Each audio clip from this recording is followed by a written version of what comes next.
The cold was not just cold here, it was silence, isolation, memory turned brittle under frost. Orion hunched under the jagged rim of a broken shuttle wing, fingers cracked and wrapped in cloth that barely helped. He hadn't seen the sun in 3 days.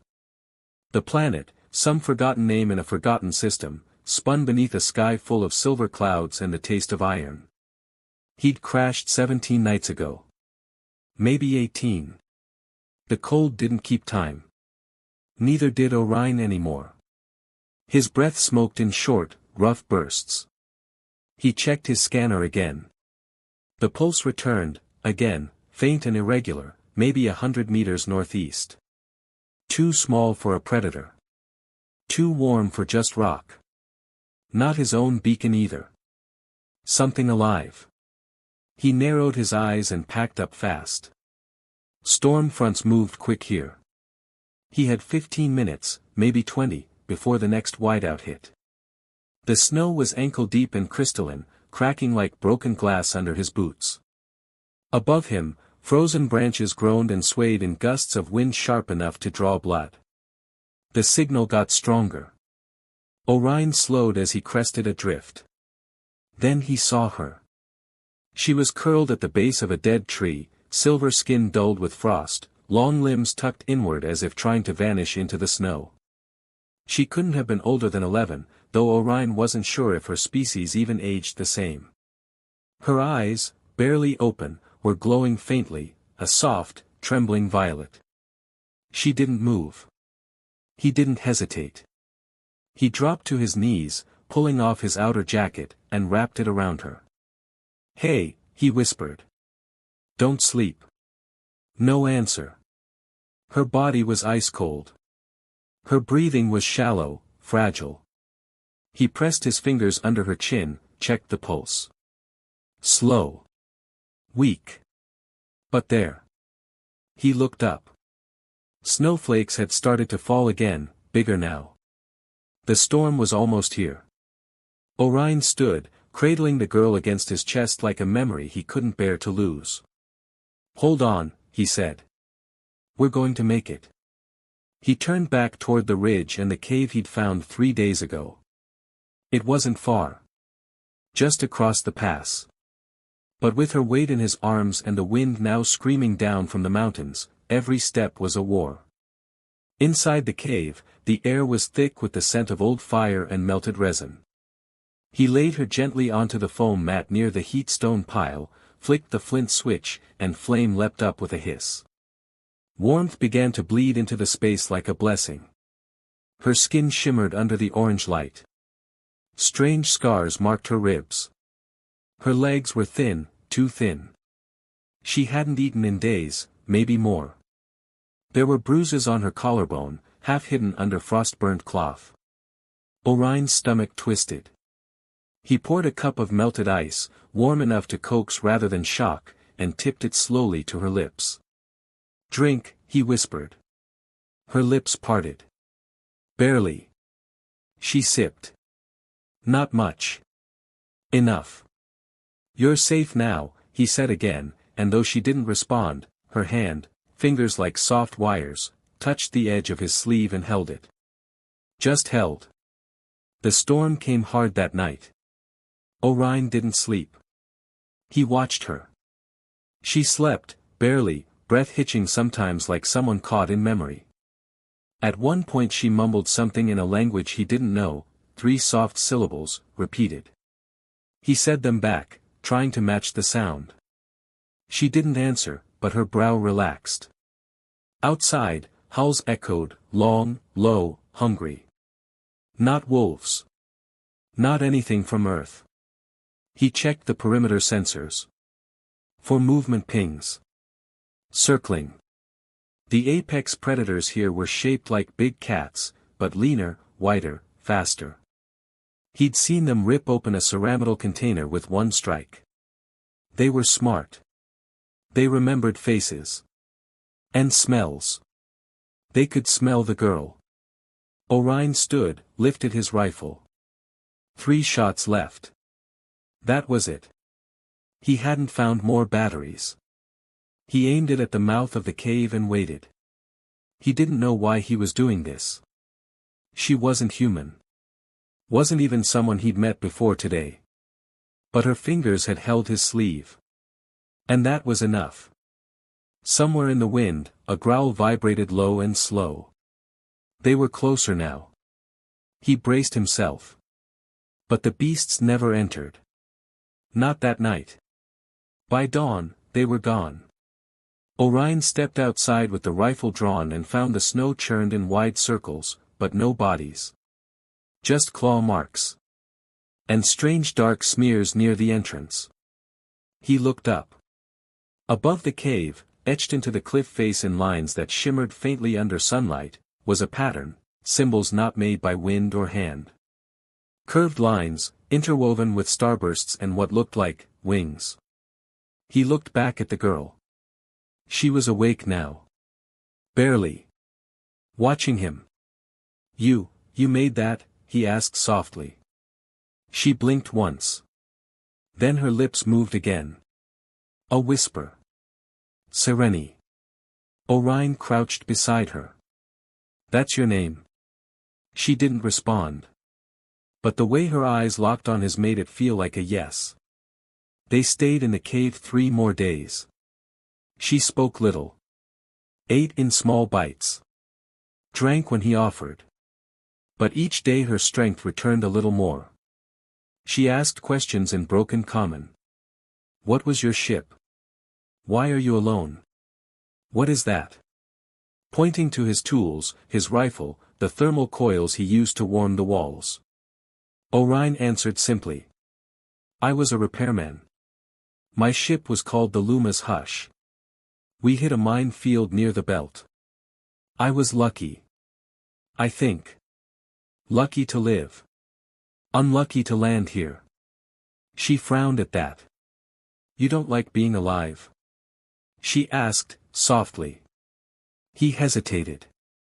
"I don't like being alone." She nodded slowly. "Me too." Her hand reached out again, and this time, it didn't just hold his sleeve. It slipped gently into his hand, fingers weaving. A quiet beat passed between them. In a world made of ice and ash, that small heat mattered more than the fire beside them. On the 4th night, she had a nightmare. She screamed in a voice not made for sound. Not made for this world. The symbols on the walls flared with blue fire and the rocks trembled. Orion rushed to her, held her as she thrashed, whispered her name again and again. "Sereni. Sereni. Wake up." And she did.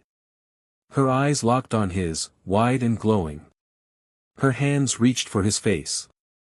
"I remember," she whispered. "They were chasing me. I ran. My ship, my mother." Her voice broke. She curled against him, shaking. He held her. Said nothing. Just held. The next morning, the scanner went off again. Not predators this time. Humanoid signal. Large. Moving fast.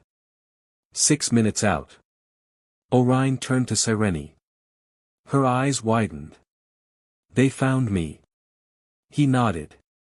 "Then we run." He packed fast, wrapped her in layers, pulled her close. As they left the cave, snow spiraled through the air like ghosts. He didn't know what waited out there. But he knew what was behind him. A home, carved from fear and warmth. A fire in the frost. And a girl with stars in her blood. They disappeared into the storm, together. Snow whispered against the mountains like a lullaby trying to forget its own words. Saren opened her eyes slowly, blinking against the faint orange glow of the thermal fire. The world swam gently around her. Her body ached, but not like before, it wasn't pain anymore, not quite. Just, weight. Memory. Fear. And warmth. She shifted slightly under the thick coat Orion had wrapped around her. It smelled like metal and wind and something else, something simple. Like trust. She turned her head. He wasn't beside the fire. Outside, snow crunched. Boots. His boots. He was still there. He hadn't left. Her fingers curled into the coat.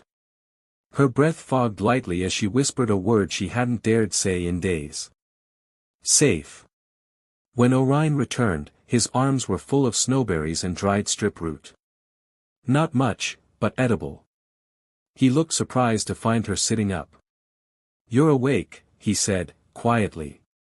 She nodded. I heard you. Walking. And you didn't run. A small, crooked smile tugged at his mouth.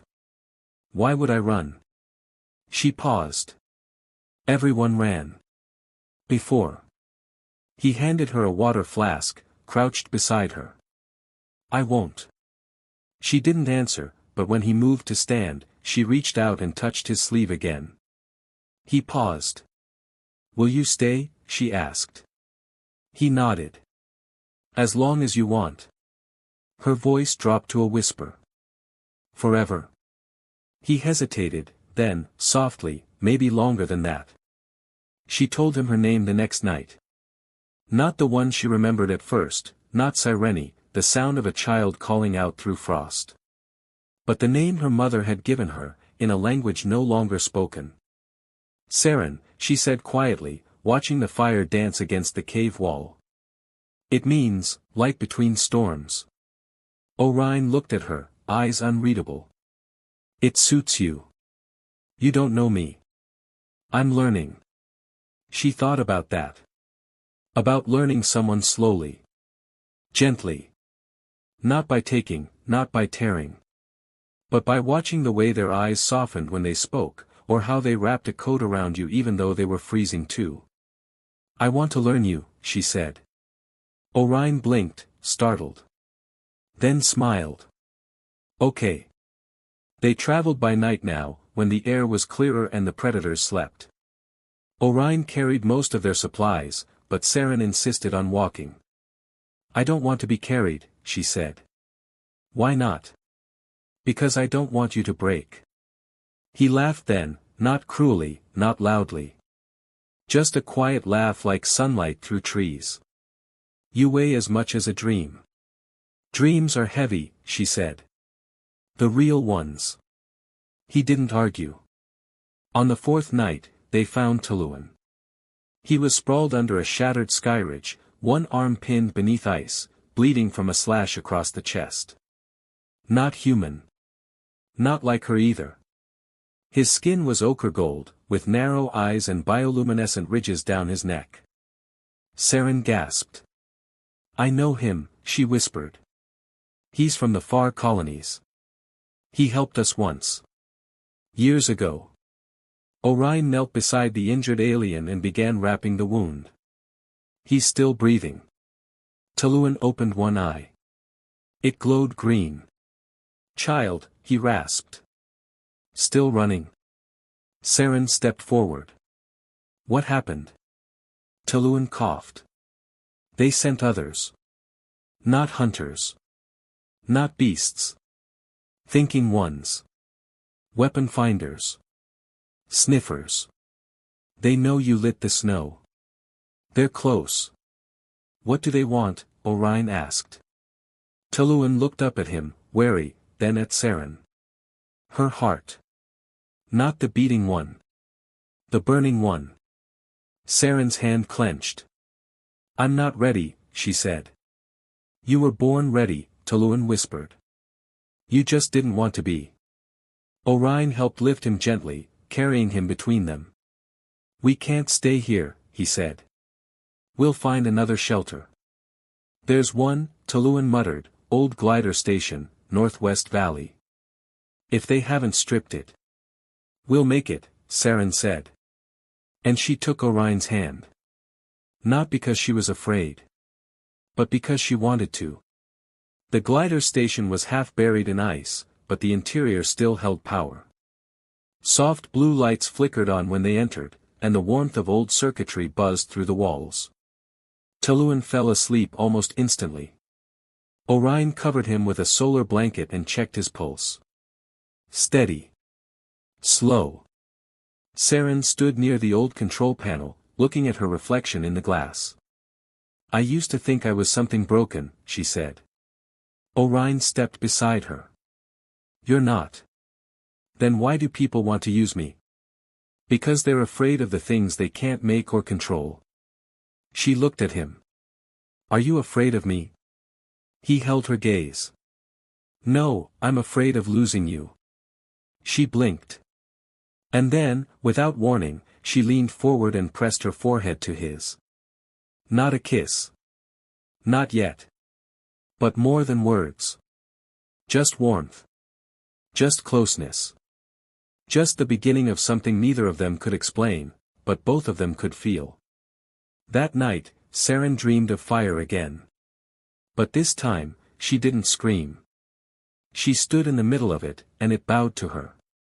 When she woke, Orion was asleep beside her, hand loosely curled near hers. She looked at him. Her voice was soft, barely above breath. I think I love you. He didn't answer. But in his sleep, his fingers brushed hers. And held. The first time Tuluan saw her, he thought she was a myth. The last time he saw her, he was the one who walked away. Now he was bleeding into snow he didn't recognize, lying on the floor of a buried glider station with the hum of old power coils buzzing above him. Not dead. Not yet. His mind drifted backward. Back to the stars. He had been a traitor then, running between the broken moons of the Larian Rift. He had no tribe, no allegiance, just a ship that could barely stay in the air and an instinct for finding things people weren't supposed to find. One night, he found a message embedded in an asteroid signal pulse. 3 words, in a language long gone, Rael's blood survives. He hadn't believed it. Not at first. The Rylen were said to be extinct. Beautiful, luminous beings born from planets that spoke in storms. Saren's people. The ones who never fought with weapons but whose songs could break satellites apart. Until humans, until governments, until fear. The purges came quick. Tuluan had stood at the edge of the burning fields, too afraid to help. He had seen a girl, silver-skinned, glowing like ice fire, dragged from a shipwreck. He remembered her scream. He remembered walking away. Now she was here. Alive. And he was bleeding again, this time beside her. He woke to her voice. Soft. Close. Tuluan. Drink this. He opened one eye. Her face hovered above his, worried. He obeyed. The drink was bitter and warm. You remember me? She asked. He nodded once. I remember everything now, she said quietly. What they did. What I was born for. What you didn't do. He closed his eyes. I'm sorry. So am I. For a long time, neither spoke. Then she touched his shoulder. But you're here now. He opened his eyes. And nodded again. I'm here now. Outside, the scanners beeped. Orion was crouched near the shattered antenna dish, trying to reroute signal spikes through a rusted emitter. He looked up as Tuluan limped over. How's your side? Orion asked. Hurts less than my pride. Orion gave a half-smile. That's how you know you're healing. Tuluan studied him for a moment. You care about her. Yes. You know what she is. I don't care. Tuluan shook his head. You should. Orion stood. I care who she is. Not what she is. That silenced Tuluan. For the first time in years, he envied someone. Night came fast. And with it, shadows. A ship streaked the sky just before midnight. Small. Sleek. No landing lights. Not military. Not pirates. Worse. Retrievers. Tuluan cursed under his breath. He knew them. Corporations called them recovery teams, glorified hunters. They specialized in finding biological anomalies and bringing them back, dead or alive. Mostly dead. He ran inside the station. We have to move. Now. Saren was already packing. Orion grabbed his rifle. How many? Too many, Tuluan said. They'll surround us before sunrise. Saren looked at them both. Then we don't wait for sunrise. They left through the vent tunnel under the ice floor, following an old maintenance path Tuluan remembered from years ago. The snow was deeper here, colder, and their footprints vanished behind them almost instantly. As they moved, Tuluan found himself walking beside Saren. She didn't speak. Not at first. But then. Why didn't you help me? She asked again. Tuluan looked down. Because I was a coward. I told myself I wasn't part of it. That watching was different than doing. But it wasn't. She stopped walking. Turned to him. You regret it? Every time I close my eyes. She reached out. Held his hand.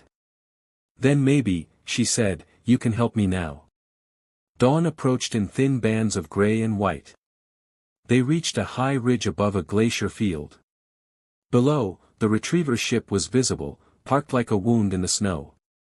6 figures moved through the valley, scanners raised, searching. Saren stood at the edge. Her breath fogged the air. I remember their voices, she said quietly. The ones who burned my mother's songs into code. Who said we weren't people? Just, projects. Orion stepped beside her. They don't get to decide that. I'm afraid, she whispered. I'm not, Tuluan said. They turned. Surprised. He smiled faintly. You're not alone anymore. Saren blinked. Then slowly, very slowly, she smiled back. That night, as they hid in a hollow under the glacier, Saren curled beside Orion. He rested his head against hers, hand around her waist. She closed her eyes. You know what I am, she murmured. I know who you are. She opened her eyes, met his. Then kissed him. Slow. Quiet. Like snow melting for the first time. Behind them, Tuluan turned away to give them privacy, but not before he smiled. He didn't know what would happen tomorrow. But tonight, there was peace. And hope. And the beginnings of something beautiful beneath the ice. The snow whispered when it hated you. Sira listened closely. The tundra stretched wide before her drop pod, white and silent, except for the ticking of her suit and the wind that sliced past like a ghost with a grudge. She stepped onto the ice and narrowed her eyes. Still warm, she muttered. Behind her, Vasht, tall, gray-skinned, voiceless, adjusted his plasma rifle and nodded once. He was her second. Not a soldier, not a friend, but something like gravity. Always there. She touched her wrist scanner. Red traces blinked on the edge of the display. They're here, she said. The girl's alive. And close. She didn't say her name. The girl had many, Asset 17, Project Echo, Rails Blood Vector, but none of them fit. Sira remembered the first footage she'd seen from the old files, silver skin glowing, lightning dancing between her hands, a scream that bent snowstorms backward. And her eyes, afraid, not angry. Not yet. Sira wasn't evil. But she believed in containment. She'd seen what unregulated anomalies could do. Burning cities, cracked moons, psychic screams that drove mining colonies insane. She was a tracker because she stopped those disasters before they began. She had to. Except, something didn't sit right this time. Orders say retrieval, one of the soldiers muttered behind her. Dead or deactivated. Vasht made a sound. Low. Disapproving. Sira looked at him. We do it clean. He didn't nod. Didn't need to. She thought of the girl's face again. And the man with her. Sira had watched the satellite feed, him lifting her into his arms, shielding her when the first group tried to sedate her. Even when she'd screamed and melted snow into mist, he hadn't run. "You're in too deep," her commander had warned. But Sira didn't listen to men who only saw numbers. By midnight, they had tracked the trio to a narrow cave overlooking a glacier. Footprints, faint heat trace, and a trail of psychic residue. Saren's power hummed in the air like static. Even the wind avoided it. Vashti held up 2 fingers. 2 heartbeats inside. Sira paused. She pulled a small holochip from her belt, placed it in her glove, and pressed it against her temple. A face flickered into view, a woman with starfire eyes and a soft, humming voice. "You called me a daughter," Sira whispered to the memory. "You raised me like I mattered." The message was old. Pre-collapse. Her mother had died long before Sira joined Retrieval. Long before she believed in safety at any cost. But the word still burned. Remember who you are, and who you protect. She closed her eyes. Then opened them. Cold again. Sharp. "Vashti," she said quietly. "We go in." No weapons raised. He stared at her. Then lowered his gun. They moved like shadows. The cave was dimly lit by a heat orb. Inside, 3 figures sat together, Saren curled beside the human man, and Tulun asleep, a blanket over his legs. Sira stepped forward. And the man stood. Rifle already pointed. "Don't," he said. "Don't come closer." Saren sat up fast, eyes already glowing. Wind shifted in the cave, flickering the fire. "We're not here to hurt you," Sira said. "Liar," Saren snapped. "You don't know me. I know you're kind." Sira stepped forward anyway. Removed her helmet. Let the cold bite her. "Then know this," she said. "You're not a project. You're not a weapon. You're a survivor. And no one's taking that from you again."